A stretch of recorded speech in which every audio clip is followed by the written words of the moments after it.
अगर आप पहली बार बोझा बांधने जा रहे हैं तो सबसे पहले आप एक रस्सी ले लीजिए। अच्छा।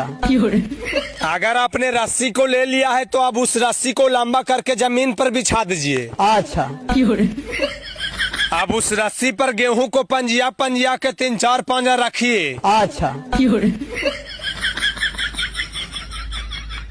अब रस्सी को दोनों तरफ से पकड़ के जोड़ लगा के बांधिए। अच्छा।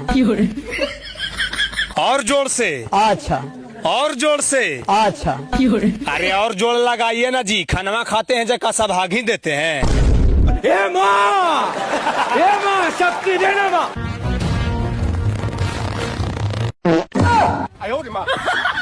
क्या हुआ, रस्सी टूट गया? हाँ टूट गया।